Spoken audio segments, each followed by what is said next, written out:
I'm available 24/7 to help solve issues. Right. Call me 3 a.m. on a Sunday morning, I don't care. A cross-pollination of Thomas Edison and Tony Stark, Elon Musk. Were you a little naive when you thought I can easily build an electric car and a rocket? I didn't think it would be easy. Like I said, I thought they would probably fail. But you know, like creating a company is almost like having a child. So it's sort of like, how do you say your child should not have food? So once you have the company, you have to feed it and nurse it, and take care of it, even if it ruins you. Yeah.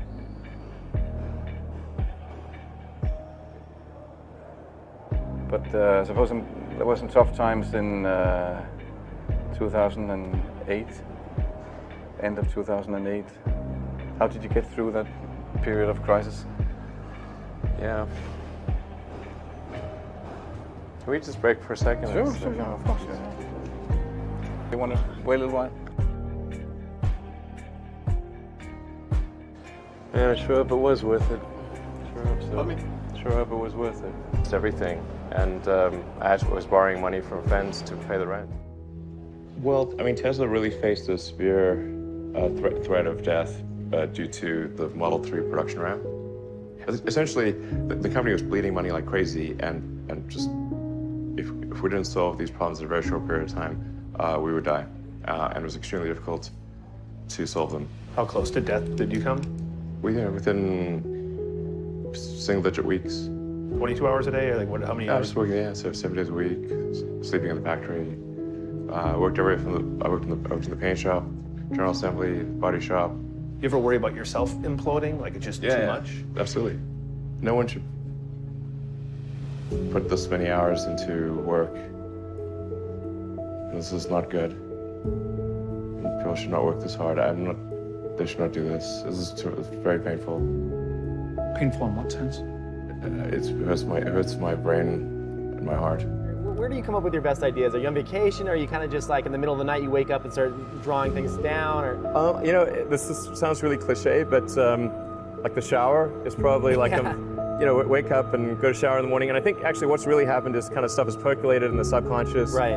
And it's not really occurring in the shower, but you're kind of getting the results of last night's, computation, basically. Right. Whatever area that you get into, given that, even if you're the best, there's always a chance of failure. So I think it's important that you really like whatever you're doing. If you don't like it, life is too short. I'd say, also if you like what you're doing, you think about it even when you're not working. I mean, it's something that your mind is drawn to, and if you don't like it, you just really can't make it work, I think. When you had that third failure in a row, did you think, I need to pack this in? Never. Why not? I don't ever give up. I mean, I'd have to be dead or completely incapacitated.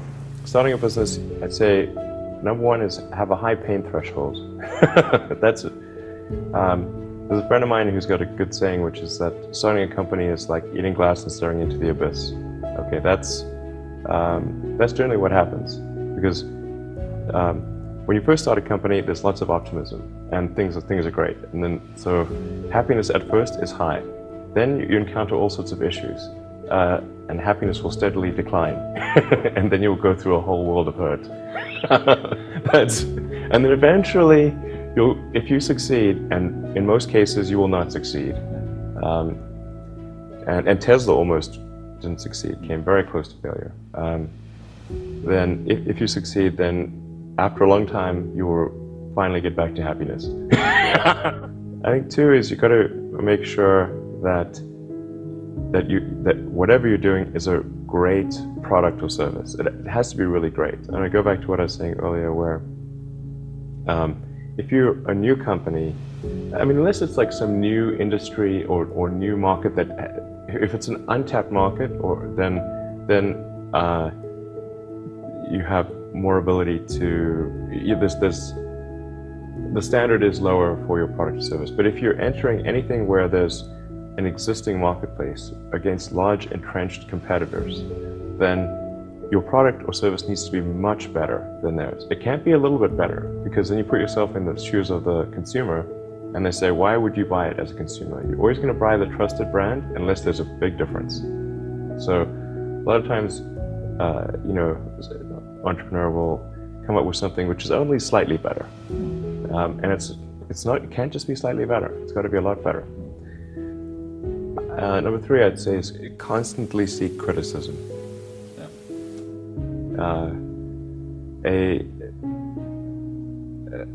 A well thought out critique of whatever you're doing is as valuable as gold. And you should seek that from everyone you can, but particularly your friends. Usually your friends know what's wrong, but they don't want to tell you because they don't want to hurt you. So lift you up, sort of. yeah. So they'll say, oh, I wouldn't encourage my friend, so I'm not going to tell him what I think is wrong with this product. Yeah. It doesn't mean your friends are right, but very often they are right. And you at least want to listen very carefully to what they say. And to everyone, if you're looking for, basically, you should take the approach that you're wrong. You know, that you, the entrepreneur, are wrong. Your goal is to be less wrong.